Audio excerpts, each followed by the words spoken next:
I'd like to do three things in this talk. First, to talk about the importance of disclosure and why this is a part of reducing stigma and discrimination. Secondly, the emerging evidence that we do know what to do to reduce stigma. And third, some examples of progress. First, the importance of disclosures. For example, some of the disclosures we've just seen. So the background for this, when I had a chance to write a book, and my book I thought would be about stigma, but in fact, after researching everything in the field, I changed and decided to focus the book on discrimination, not on stigma. And I came to this simple understanding of what stigma is, that there are three elements: problems of knowledge, problems of attitudes, and problems of behavior. And these are ignorance, at least usually ignorance, but also sometimes a lack of misinformation. Secondly, problems of prejudice. The emotional, the affective reactions most people have towards people with mental illness is almost uniformly negative. And the third, indeed the most important domain, the behavioral, is discrimination. We heard something about this morning from Professor Murray, about possible etiological importance of discrimination in the causation of psychosis. My mother, you saw a moment ago, was a nurse in the community in England. She had one severe episode of depression, and after receiving ECT, electroshock treatment, she recovered fully, and she never had a second episode. And recently I said to her, "When you were off work and sick, what did you tell your boss?" And she said, "Absolutely nothing. You must be mad." Because she would not have been allowed to work again if she had said she had a mental illness. And she went on to work for another 20 years giving public service. Now I want to give two practical examples of why stigma and discrimination are important, to do with the treatment gap and to do with premature mortality. And what do I mean? First, the treatment gap. This means the difference between true prevalence and treated prevalence. The proportion of all people who are cases or have a diagnosable mental illness, and the much smaller proportion who receive any treatment. In the jargon, this is called contact coverage. So let me give you one example. This is a recent paper from data of the World Mental Health Surveys, coordinated by Ron Kessler and Harvard. And the question for this paper was as follows. What is the occurrence, not of minor, not of moderate, but of severe, of major depressive disorder in 21 countries around the world? Of those people, what percentage, what proportion say they do have a difficulty and want treatment? And of those people, how many actually receive treatment and support and care? So this is a huge survey, and it consists of household interviews using the CIDI with over 50,000 individuals in these particular 21 countries. And the first question, the prevalence, the annual period prevalence, the answer is about 4.5% with severe depression in this study year, all around the world. Of those, only about a half said that they needed treatment. So even if all of those people did receive effective treatment, the other half are not seeking help, are not receiving care, and they go untreated, often with a chronic and poor prognosis. And of all of those people, 1 in 6, 16% across all these different countries, received what we called minimally adequate treatment, with a simple definition. But that hides considerable disparities across the world. If we take the classification of the World Bank, the high-income countries, people with major depression, 1 in 5 received minimally adequate treatment. In middle-income countries, 1 in 9. Low-income countries, about 4%. But even in the rich countries, 80% are not receiving effective care. This means that worldwide, the treatment gap between the true and the treated prevalence is 3/4 or more. And in the poor countries, the large majority receive no help whatsoever. Now, we hear a lot these days about fake news. On this occasion, a newspaper in my country got the story right when they said, tiny minority of people with depression get treatment, study says. So one part of the consequence is such low rates. If that were applying to diabetes, to hypertension, this would be unacceptable even in low-income countries, where at least half of individuals with long-term physical disorders do get some type of treatment. And the net effect of so many types of discrimination and disregard, mostly by policymakers by not investing in mental health care, in aggregate produces these miserably low treatment rates. The second example I want to give today refers to early death, premature mortality. And the best overall review here is the one by Ben Druss and colleagues from Emory University in Atlanta. And this refers not just to people with severe mental illness, but the whole range of common and severe mental illnesses put together. And what did they find? They said that if you look at the direct and indirect effects of mental illness, then they have an attributable contribution to mortality of 14%, 1 in every 7 avoidable deaths, and therefore are one of the most substantial causes of death worldwide. If you then take the whole range of people with minor and moderate and severe mental disorders, on average, people die 10 years younger than their non-mentally ill counterparts. And to their credit, the World Health Organization is now looking into this with a nice and detailed report, both upon causation and upon interception points or avoidable risk factors. And indeed, Professor Mai's journal published just a year ago the summary of these initial findings. Now, if we then look at the subset of people with severe mental illnesses, especially psychotic disorders, the contrast is even more stark. And we're now developing, not just from high, but also from low-income countries, data upon this degree of premature mortality. This is one paper from Ethiopia. We have now data from Ethiopia and India and Indonesia showing at least a 20-year decrement for people with severe mental illness in their life expectancy. Interestingly enough, the same gap as identified in high-income countries.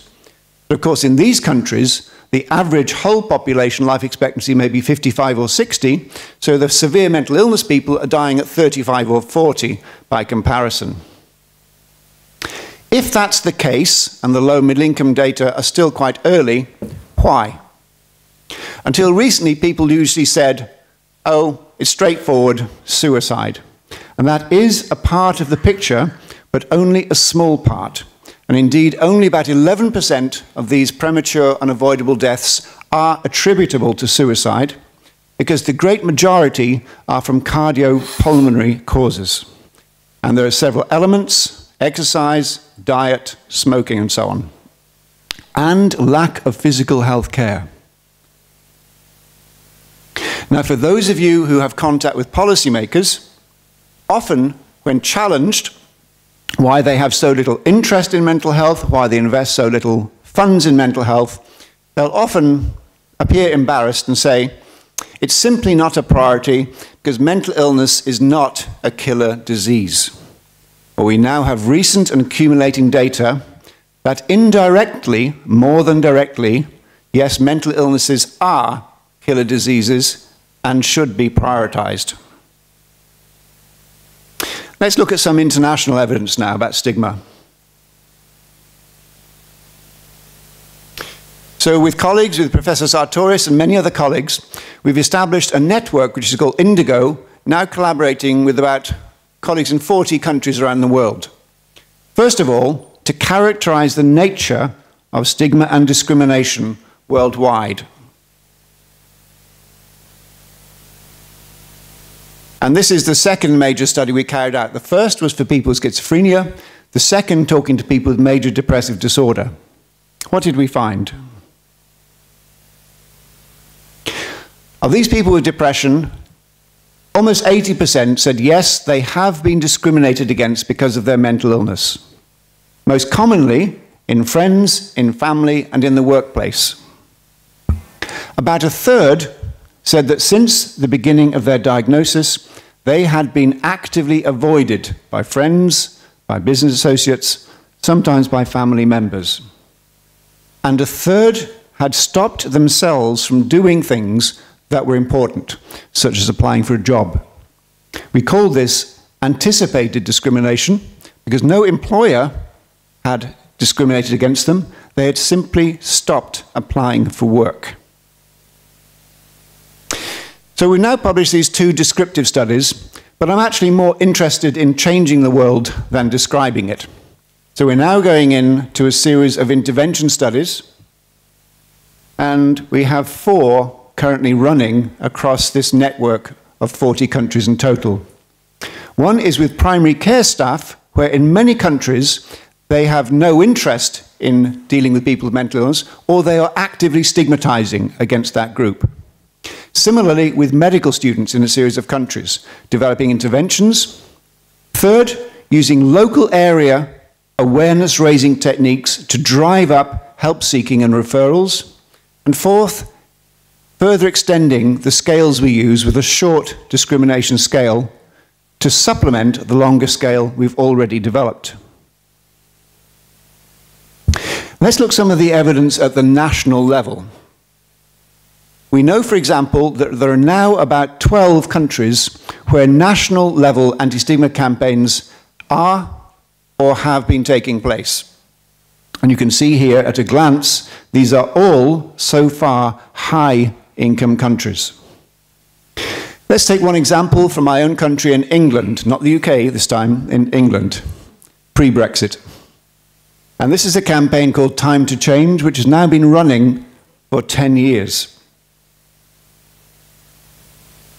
It's a very sophisticated campaign drawing together media, content in television, radio, TV, newspapers, posters, even beer mats in pubs. All based upon the single central idea of social contact. So if there's only 2 words that you remember from this talk today, even after the next hour, I want it to be these 2 words, social contact. And what does this mean? Sometimes in the psychological literature, it's called interpersonal contact. It means simply this: the strongest evidence of how to reduce stigma, of how to reduce discrimination, is to arrange opportunities for contact between people with experience of mental illness and other people, either direct or increasingly we're understanding virtual or social media contact.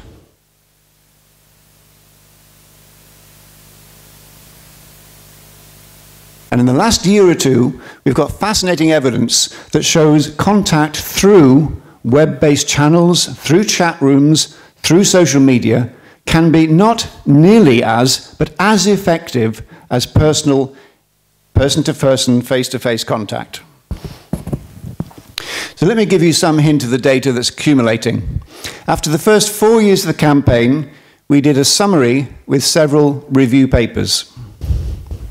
We found a consistent pattern of progressive but modest change. We're measuring knowledge and attitudes and behavior.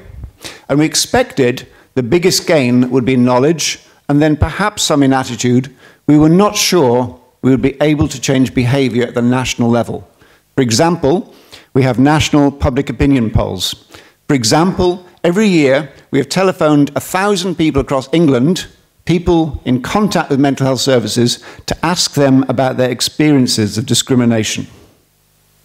And we were wrong. The biggest benefit was in the measures of discrimination. In the first 4 years, that dropped by 11% across these 1,000 people in the sampling frame.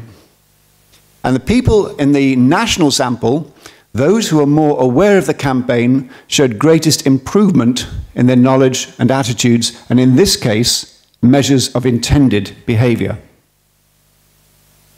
And we've shown recently that those people who are less stigmatizing are more comfortable talking about and being with mental illness, are also more ready to seek help for themselves. Let's then think about dealing in small groups, local ways to reduce stigma. Again, the same principle comes through time and again: social contact. So, for example, we've done work with police officers. For example, we've done work with secondary school students here, and found that if you have a small class, you have trained service users, patients, to give their story, to tell their narrative, then that produces benefits in stigma reduction. This means not having people like me standing up. It means having people with experience of being treated for mental illness telling stories. It means that patients are not a marginalized element. Patients are the central active ingredient for stigma reduction. So recently we had a good look at the global literature on stigma reduction, and this was published a year or two ago in The Lancet. We did both a narrative review and a systematic review of the international evidence. What did we find? The message centrally coming through time and again is the importance of contact. And now we're seeing that the more recent evidence of virtual forms of social contact shows the same positive effect. The evidence for young people, a very important subgroup, shows that the social contact versions of the interventions are best located in educational settings, schools or colleges. But of the 140 papers we reviewed, only 12 came from that part of the world where 85% of the world's population lives, in low and in middle income countries. So far, we have relatively little evidence about what works in those settings. In doing this, we've had to create a series of scales because not all the scales we need to measure knowledge and to measure attitudes and to measure behavior existed. And we've given here various acronyms. So we have one about measuring barriers to access to care, one on the costs to individuals and communities of discrimination, one to measure discrimination directly in the reports, in the experiences of people with mental illness, a knowledge scale, a clinician's attitude scale, a scale about anticipated discrimination, and a scale about intended behavior. So you have a whole suite of short or longer scales now, and now translated into many languages. We've been collaborating for a number of years, for example, with the Verona group here, and Antonio La Salvia has done a great deal to use, but also translate many of these scales now with his colleagues into Italian. And here we can see, this is not completely up to date, some of the different language versions as we work with colleagues around the world on these stigma-related studies. Now, I wondered recently, do we see any increasing research interest in these questions? So going back 15 years, you can see in the green the number of papers published each year on stigma, and in the purple, the number published in discrimination. And you can see a steady increase in the publications in this domain, including now research on the idea of self-stigma or internalized stigma, how discrimination might be turned in against the self for damaging purposes. Now, I said we don't have much information yet on low and in middle income countries, but we do have data that are emerging, which are really very promising. So this is a special review we did on those data, showing that there are relatively few intervention studies, somewhat old, none focusing on the behavioral aspect, which I think is the most important, no long-term follow-up studies. So we really don't know yet whether social contact works or works in a similar way. But we do have some very interesting recent work suggesting that it probably does. This is a colleague, Pallab Maulik, and he did a study in Andhra Pradesh in the eastern part of India, in rural settings, indeed 42 villages, and used a multimedia approach. So there'd be posters, there'd be word of mouth, there'd be dramatic events in the villages, and there'd be baseline, immediate post-intervention, and then 3 and then 18-month follow-up. And the data so far showing that that is effective among populations where, for example, the levels of literacy are rather low. So one uses other channels of communication. So in the last part of my talk, I want to say something about emerging evidence, examples of good practice. One is an international development that I think may be one of the most important of our era. You may know that the Millennium Development Goals, which finished 2.5 years ago, said absolutely nothing about mental health. But the new international goals, a new agenda, Sustainable Development Goals do. And the overall structure is shown here, and we now have indicators to be used by all 193 countries in the United Nations to measure suicide rates, to measure treatment rates for alcohol, and to measure treatment rates for drug use as well. So we have a starting point for international trend assessments of treatment and the effects of mental health, or rather mental illness. Here's a new initiative starting up based in New York to bring together consortia of for-profits, not-for-profits, commercial groups, many others, in cities across the world to promote mental health among young people. We now have a growing global mental health movement, and some of you may have heard the talk the other day from Professor Patel giving some details with a big international meeting in a week or two's time in South Africa. And we have many of you heard of the involvement of the royal family? How interesting. In Italy, you hear about this. Okay. So, many of you will know, here's Prince William and Prince Harry and Prince William's wife, Kate Middleton, who started a new not-for-profit group called Heads Together, specifically intended to reduce stigma and discrimination. We have here not just the fact that they support stigma reduction through endorsements, but also through disclosure. Here is Prince Harry talking about the effect on his mental health when his mother died, Diana. And for many years, he did not seek help, and he found other ways to express his distress. But now he's speaking openly about his own treatment for a mental illness. Now, this is a little bit difficult to translate. I wish the interpreters luck. This refers to his brother, Prince William, saying that men should not have a stiff upper lip.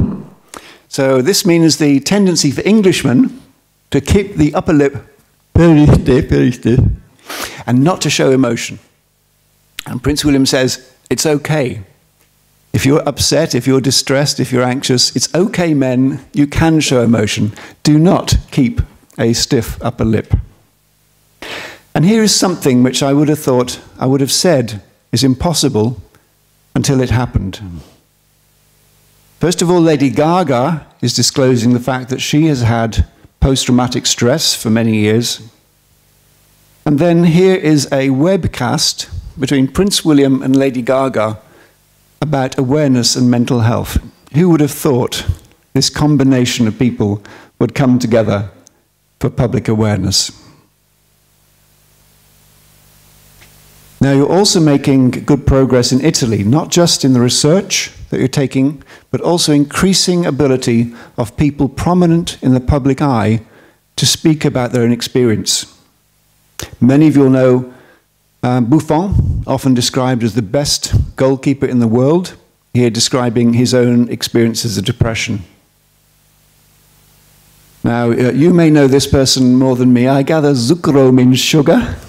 So here's Mr. Sugar. He was not always feeling sweet. Gli antidepressi mi hanno aiutato a superare il male di vivere, which I have no idea what that means. But I think he's saying that he's had depression and he lost his zest or spirit for life or something similar, perhaps. Here's Tiziano Ferro. He's jumping for joy, but he doesn't always feel full of joy. He's also saying that music saved him. Ero depresso, I think it means I was depressed. Is that right? Yes, I did some Latin at school. I can remember a little bit. So he was depressed, but now he's jumping happily again, talking about his experiences. I gather Stefano Dionisi is a famous actor. Is that right? And while working in Spain, I understand from my colleagues in Verona, he developed symptoms of bipolar disorder and then wrote this book, Barca dei Folli, about his experiences. So we now see a number of people in some countries, still high-income countries, speaking more openly, creating the conditions where, if you like, ordinary people may actually be able to talk with their friends and their family, may be able to disclose to their bosses or their work colleagues, may seek help more often than in the past. And again, you will know Federico better than I do. I gather she's an Olympic, is it gold medal winning champion in swimming? And she had bulimia. It's hard to imagine having bulimia with such an astonishing athletic physique, but no, she's been open about her difficulties and then talking in the newspapers and the media about her experience and her treatment. So disclosure means talking. This is a poster from last year, not from World Mental Health Day, but from World Health Day, a day which is dedicated to the topic of depression. And the main message going out in many languages and many posters around the world is simply this: let's talk. Because disclosure and social contact are the channel for stigma reduction. This means supporting people who have experience of mental illness when possible, because it can be risky, to talk about their experience. It means supporting other people to inquire, to ask kindly. Somebody comes back to work who's been away for a month or two. How are you? It means identifying and stopping myths which are unhelpful. For example, the myth that if you talk to somebody who's depressed, they infect you, it makes you depressed. For example, the myth that if you talk to somebody who may have suicidal thoughts, you can trigger it and they will kill themselves and you'll be to blame, you've caused it. These sort of myths that stop talking, stop contact, stop disclosure. Now, every 2 years, the World Psychiatric Association holds a major international stigma conference, and Professor Sartorius and I and others are involved in this. And this last one, the organizers had a wonderful metaphor. They created letters this big in ice. And through very clever Danish engineering, with a small heater underneath, during the course of the 3 days of the conference, yes, you've guessed it, a man's going down, yes, heat was applied to this hard object. And gradually, stigma melted away. And ladies and gentlemen, with evidence, with determination, that is what I want us to achieve. So to summarize, I've wanted to do 3 things. To talk about the importance of disclosure and social contact. To talk about the evidence that using that can be effective slowly and progressively with commitment over time to stigma and discrimination reduction. And then to give you evidence of occasions where we're winning.